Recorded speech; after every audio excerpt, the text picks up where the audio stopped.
गुजरात में 2008 में एक सीरियल ब्लास्ट हुए थे, दर्जनों लोग मारे गए थे और उस सीरियल ब्लास्ट के आतंकियों का संबंध कहां से था? उनमें से कुछ का संबंध उत्तर प्रदेश के आजमगढ़ से था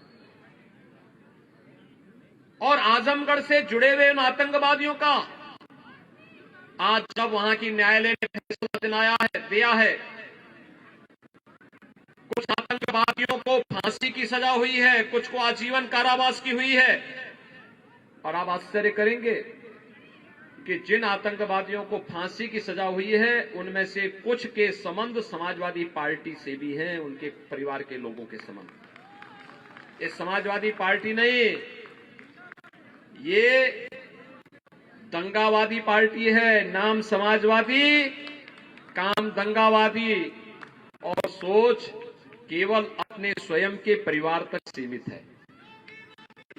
और इसके विकास की कोई सोच न होने के कारण पूरे प्रदेश को अराजकता की जिस भट्टी में इन्होंने सोच फेंकने का काम किया था, उसकी कीमत को लंबे समय तक प्रदेश ने चुकाया है। आज आप देख सकते हैं 5 सालों के अंदर उत्तर प्रदेश के अंदर कोई दंगा नहीं हुआ, क्योंकि दंगाइयों को मालूम है दंगा करेंगे तो अगले दिन उनके पोस्टर चौराहे चौराहे में छपेंगे और तीसरे दिन उनके घर में नोटिस पहुंच जाएगी। 5 वर्ष में आपने देखा प्रदेश में कोई आतंकी घटना नहीं घटित हुई, क्योंकि आतंकियों को मालूम है अगर किसी ने किसी आतंकी घटना को अंजाम दिया तो न केवल आतंकवादी बल्कि उसको प्रश्रयदाता की भी क्या स्थिति होने वाली है, इसका सहज ही अनुमान लगा करके हर उस भारत विरोधी आतंकी गतिविधियों में लिप्त किसी भी तत्व की रूहें काम जाती होंगी कि इसके बाद डबल इंजन की सरकार क्या कार्रवाई करने जा रही है।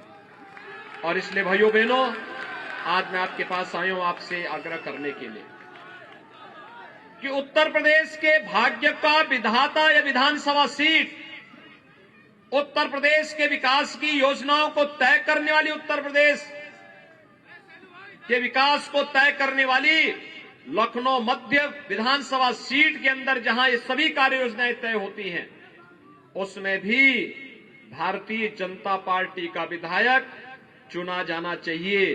इसलिए चुना जाना चाहिए, आप देख सकते हैं भाइयों बहनों, पहले प्रदेश के अंदर क्या स्थिति थी।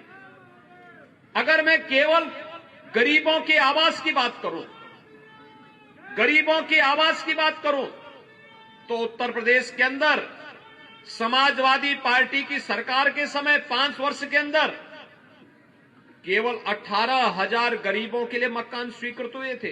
किसी गरीब को मिला नहीं, किसी दलित, किसी वंचित को मिला नहीं।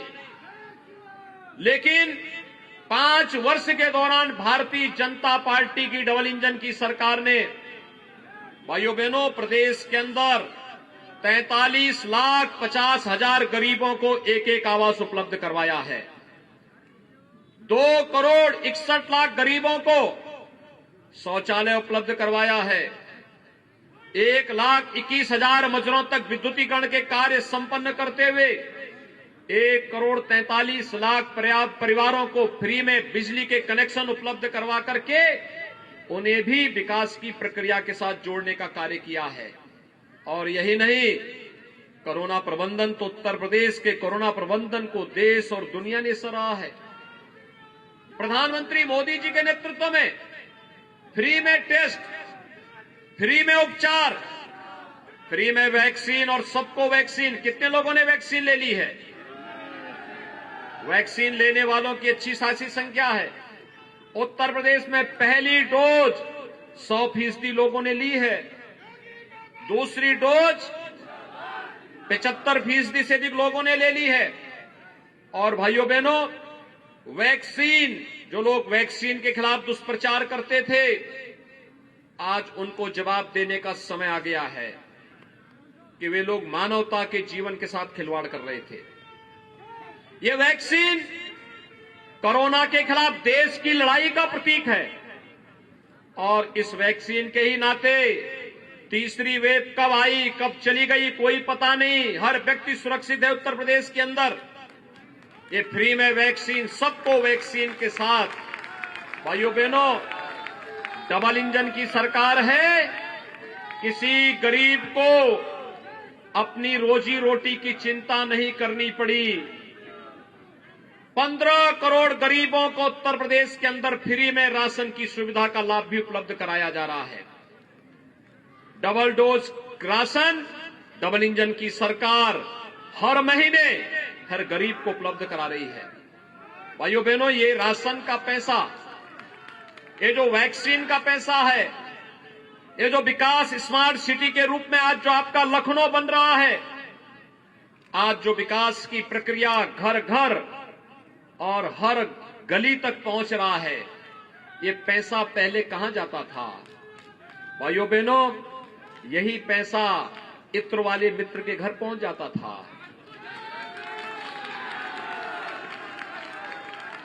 इत्र वाले मित्र के घर यही पैसा पहुंचता था। विकास के नाम पे डकैती डाली जाती थी। गरीब कल्याणकारी योजनाओं के नाम पर गरीब देखता रह जाता था और उसकी योजनाओं का बंदर बांट होता था। आज तो ये स्थिति प्रदेश के अंदर नहीं। आज तो हर जरूरतमंद को उसकी योजना का लाभ प्राप्त हो रहा है। और भाइयों बहनों, यही नहीं, पहले प्रदेश के अंदर महोत्सव के नाम पर किस प्रकार का भद्दा मजाक होता था, आज तो भव्य दीपोत्सव का कार्यक्रम अयोध्या में होता है। मथुरा और वृंदावन में रंगोत्सव का भव्य आयोजन होता है। देव दीपावली काशी में भव्य और दिव्य कुंभ प्रयागराज में होता है। और यही नहीं भाइयों बहनों, अगर हम जब श्रृंगवेरपुर में जाते हैं तो श्रृंगवेरपुर में भी निषाद राज के किले के पास उनकी भव्य प्रतिमा भगवान राम के साथ उनकी भव्य प्रतिमा की स्थापना का काम भी डबल इंजन की सरकार करती है। संत रविदास जी की जन्मस्थली सीर गोवर्धन में सुंदरीकरण के साथ साथ संत रविदास जी की भव्य प्रतिमा की स्थापना का कार्य भी भारतीय जनता पार्टी की डबल इंजन की सरकार स्थापित करती है। और हम सबके जीवन में राम नाम को लाने वाले महर्षि वाल्मीकि की जयंती के अवसर पर भी प्रदेश के हर मंदिर में अखंड रामायण का पाठ भी होता है। प्रदेश नए भारत का नया उत्तर प्रदेश बन रहा है।